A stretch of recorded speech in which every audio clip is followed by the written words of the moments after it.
C'est parti pour 20 km seulement, ou 21 km jusqu'à Fuenterroble de Salvatierra.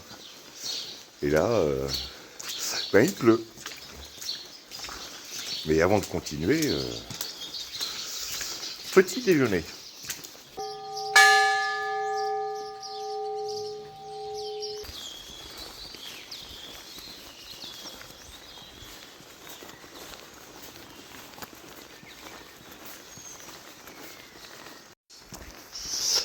Bien après ce petit déjeuner, je me remets en route vers Fuenterroble de Salvatierra, qui est un peu plus haut qu'ici. Donc je vais commencer par descendre avant de remonter jusqu'à pratiquement 1000 mètres d'altitude. Et vous l'avez vu, le temps est très moyen.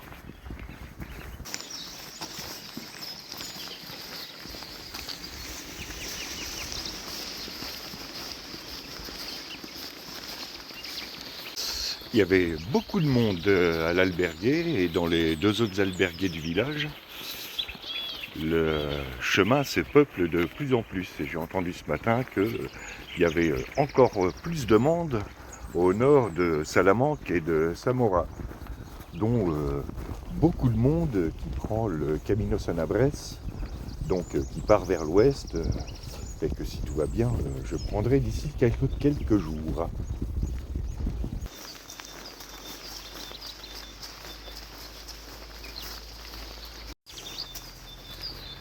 Et là, les chemins risquent d'être bien boueux.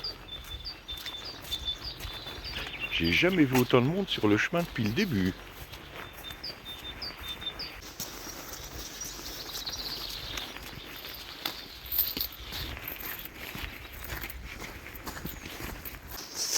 Je vous avais dit hier que je vous parlerai du refroidissement climatique du IIIe siècle et de la crise du IIIe siècle dans l'Empire romain. Je vais parler de la première. La deuxième, il va falloir que j'organise un peu mes idées parce que c'est assez compliqué. Ça part dans tous les sens. Il y a plusieurs facteurs, donc si je ne mets pas un peu d'ordre dans tout ça, mon propos va vite devenir amphigourique.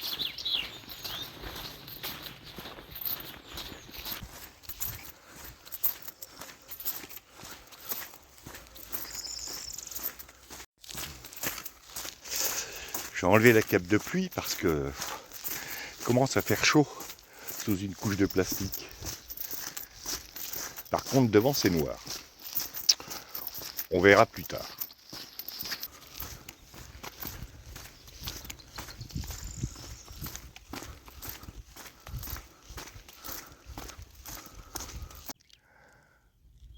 Lavandula pedunculata, ou lavande espagnole, ou el espliego, ou cantuoso. C'est une plante de la famille des Lamiacées, qu'on voit beaucoup sur le bord de ces chemins.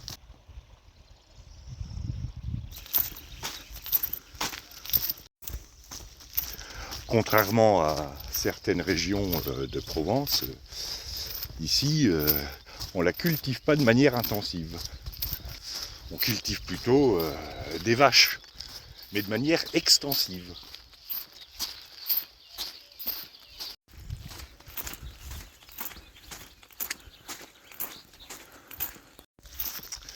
La région que je suis en train de traverser, c'est la Sierra de Béjar.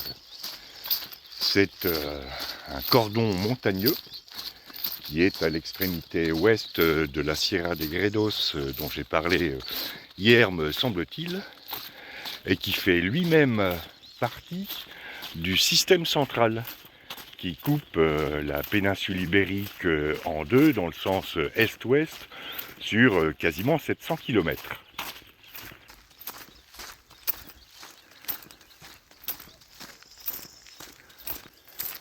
Dans sa partie ouest, cette chaîne de montagnes sépare l'Extrémadure de la Castille et Léon. Et surtout, elle sépare le bassin du Tage, que j'ai traversé il y a quelques jours, Tage qui se jette à Lisbonne, du bassin du Douro, qui lui se jette à Porto.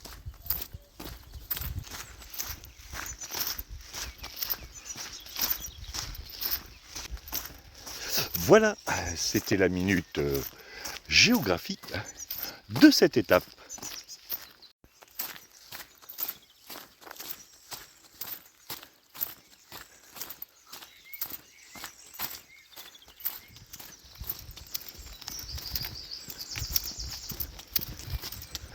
Je viens de revoir le couple d'Espagnols que j'avais vu en arrivant à Mérida, et un petit peu avant d'ailleurs, et qui m'avait dit le long du chemin, il y a des toros bravos.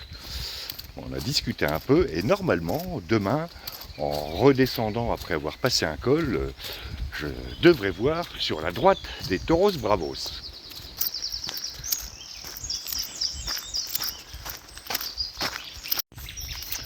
Enfin avec un peu de chance parce que les enclos sont grands et si ça se trouve ils seront à l'autre bout.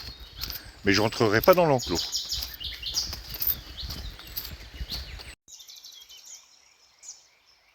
Voilà 2 pierres miliaires. Voyons voir de quoi il retourne, même si je vais me mouiller les pieds.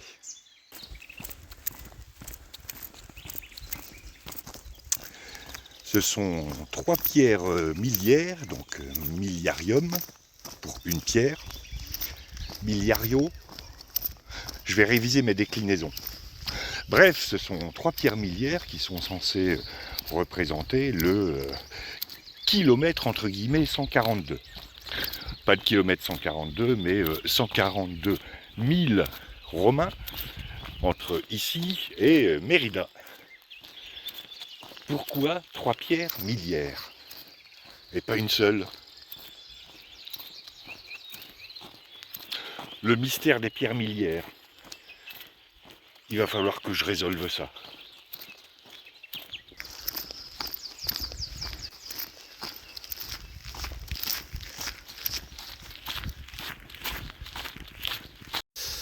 Ah, passage délicat. Tâchons de ne pas tomber dans la rivière. Bon, je me suis pas mouillé les pieds, mais les grosses pierres bougent.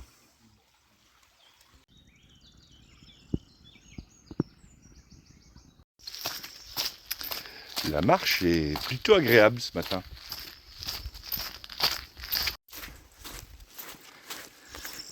Alors, il me semble que j'arrive à la petite bourgade de Valverde de Valdelacasa. Et la question qui me taraude l'esprit, comme tous les matins, pourrais-je y prendre un second petit déjeuner ?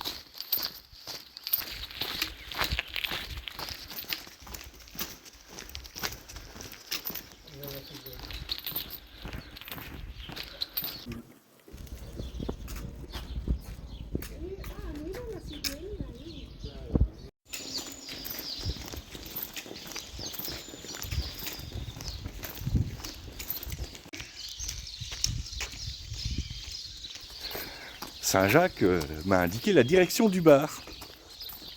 Bah, c'est cool. Sí, es que la primera piedra está así. Y yo digo, mira, no te arriesgues. Vi que eran losas, pim pam, se me han lavado las zapatillas. Bueno. Y ya está. Los hombres es más fácil. Sí, sí, totalmente. Rápidamente. En pie. Depende de lo que vayas a hacer, claro.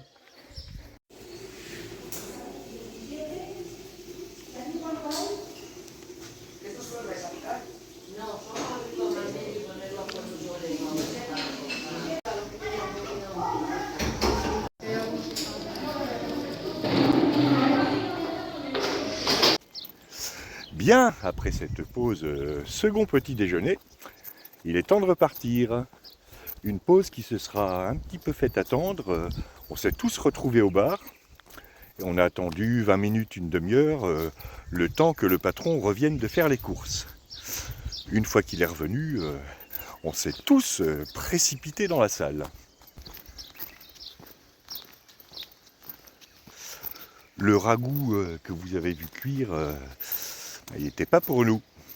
Il y a un grand repas qui se prépare, et donc le ragoût va être pour les autres convives.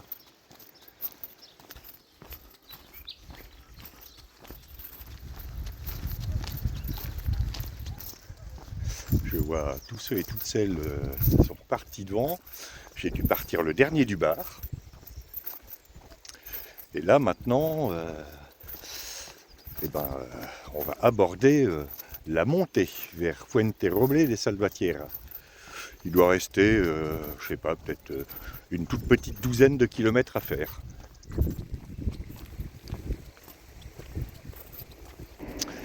J'ai donc 12 kilomètres pour vous parler de la crise climatique du IIIe siècle, en montée.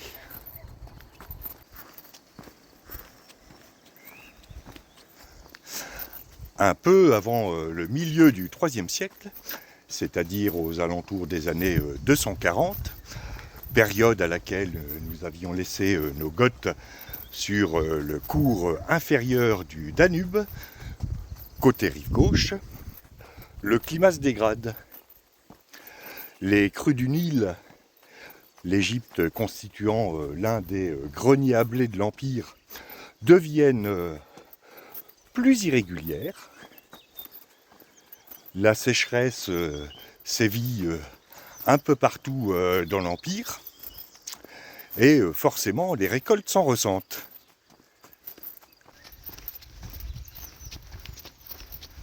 En l'an 246, à une voiture, le fourgon passe juste sur la partie un peu plus plate où je peux parler sans trop m'essouffler. Du coup, on voit ce qui se passe en l'an 246 après la partie un peu plus pentue. Peut-être y arriver.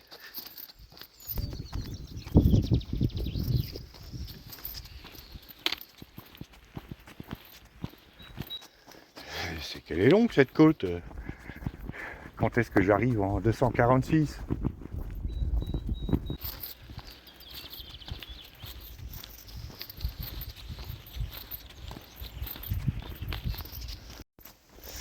Nous atteindrons l'année 246 après Val de la Casa. Doc Brown, il allait plus vite avec ses DeLorean.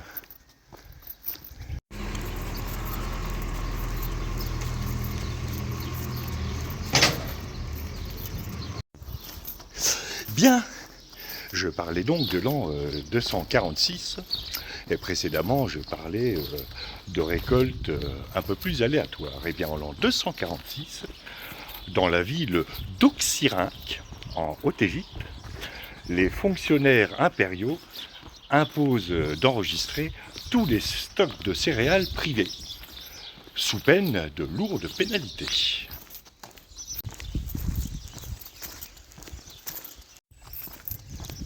Toujours en Haute-Égypte, l'État va même jusqu'à procéder à des achats de céréales au double du prix habituel. Dans d'autres régions de l'Empire romain, la situation n'est pas meilleure. Au Moyen-Orient, qui déjà est pas super humide, on connaît une sécheresse catastrophique. Et du côté de Carthage, dont il faut rappeler qu'elle fut détruite en 146 avant Jésus-Christ par les armées sous Scipion Émilien, petit-fils de Scipion l'Africain. C'est sûr que cette précision, ça va pas les embrouiller. Bref, donc du côté de Carthage, on accuse les chrétiens d'être responsables de la sécheresse et de laisser les campagnes à la poussière et de tarir les sources et autres calamités. Les chrétiens qui avaient été bien persécutés sous Septime Sévère auparavant, enfin longtemps auparavant, se voient de nouveau accusés de tous les maux. Les lions, eux, ils sont plutôt pour. Ça fera plus de monde à manger.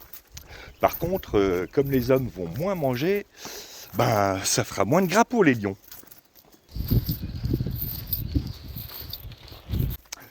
Bref, la situation n'est pas brillante.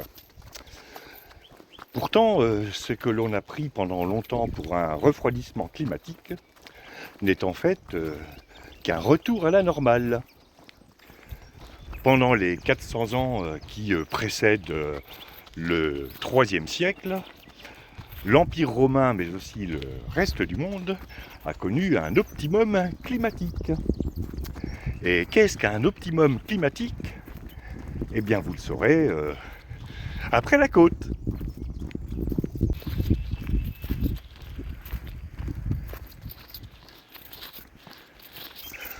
Dans le contexte qui nous intéresse, l'optimum climatique correspond à une période qui est favorable aux récoltes. Et je disais donc, après la voiture et avant la prochaine côte, que l'optimum climatique correspond à une période qui est favorable aux récoltes. Donc climat plus doux, plus humide, climat plus stable, donc tout va bien. À noter que cet optimum correspond à la croissance de l'Empire romain, mais aussi au développement des Han en Chine. Mais ceci, c'est une autre histoire parce que la Chine, c'est loin.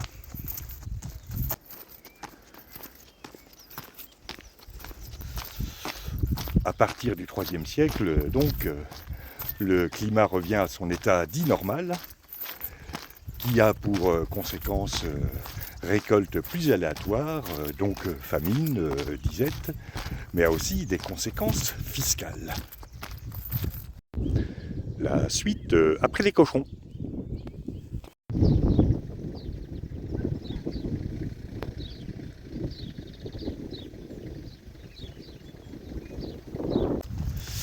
Bien, je disais donc que cette baisse des récoltes n'avait pas seulement des conséquences sur la capacité à nourrir les gens, mais elle a aussi des conséquences fiscales. Compte tenu de l'importance de l'agriculture à cette époque, eh bien, les rentrées fiscales de l'Empire diminuent.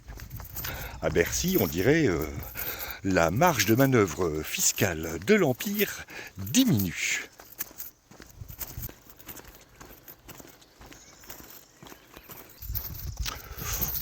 En temps normal, pas de problème, on fait quelques sacrifices, 2 ou 3 orgies de moins dans l'année, on entretient moins d'esclaves, et surtout, on ne change pas le mobilier à tout bout de champ. Il n'y a guère que le président du Sénat romain qui décide de s'acheter un fauteuil à 40 000 sesterces en période de disette fiscale. C'est à Rome, ça ? Je suis pas sûr.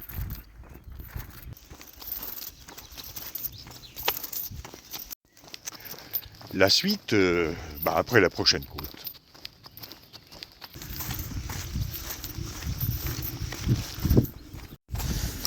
Où en étais-je ? Oui, sur la situation fiscale délicate de l'Empire romain, qui serait gérable si tout allait bien dans l'Empire, ce qui n'est pas le cas. Outre une situation politique intérieure quelque peu instable, ça s'agite déjà depuis un moment aux frontières de l'Empire. Et compte tenu de l'étendue de cet empire, qui va au nord de l'actuelle Grande-Bretagne, en passant par l'Allemagne, jusqu'au sud, à la côte africaine, à l'ouest, à l'Ibérie et à l'est, au Moyen-Orient, pour assurer la sécurité des frontières, il faut beaucoup de soldats.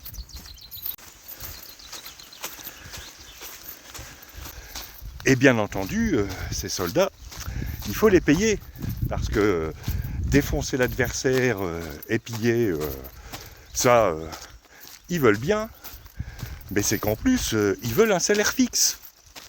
Le pillage, c'est un peu la part variable liée à la performance.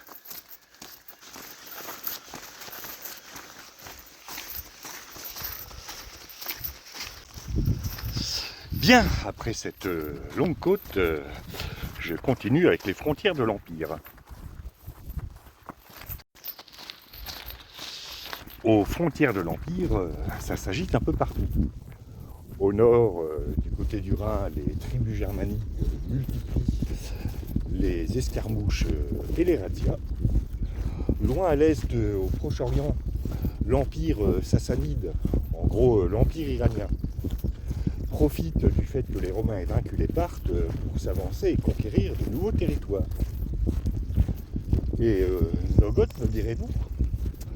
Eh bien, nos Goths, ainsi que d'autres tribus germaniques, sont toujours confinés sur la rive gauche du Danube, mais cela ne va pas durer.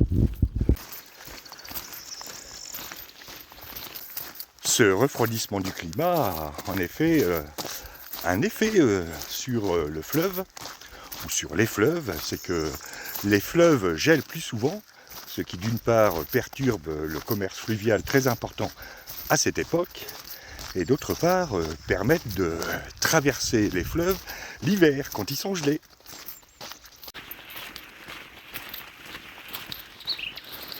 Ces changements n'échappent pas aux Goths, et notamment aux conseillers des rois goths, les Ericsson, qui comptent bien utiliser ces ponts naturels pour aller un peu plus au sud, là où il fait plus chaud, parce que chez eux, caille de plus en plus. Et leurs ancêtres ont beau venir du sud de la Suède, regardez le nombre de Suédois qui vont passer les vacances au bord de la Méditerranée, c'est quand même pas un hasard.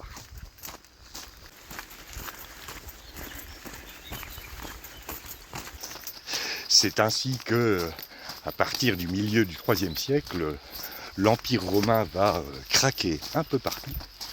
Et si ce retour à la normale climatique sous la forme d'un refroidissement a eu son importance, ça n'est pas le facteur principal, c'est un des facteurs qui a précipité la chute de l'Empire romain, qui s'étalera sur les plus de 2 siècles suivants.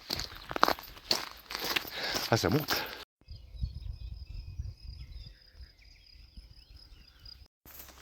Ben quand même, des vaches hollandaises non décolorées.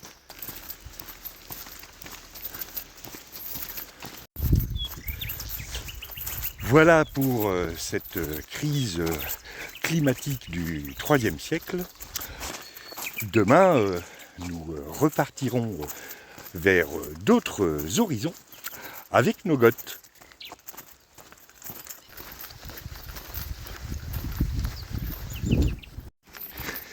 Il me semble apercevoir là-bas Fuenterroble de Salvatierra, qui doit être à vue de nez à 2 km à peu près. J'arrive à Fuenterroble de Salvatierra.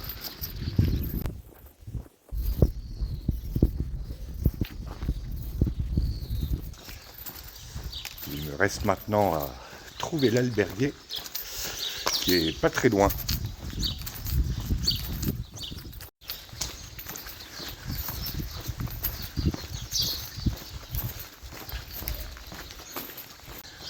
Alors, là-bas il y a un bar. J'ai un radar à bar.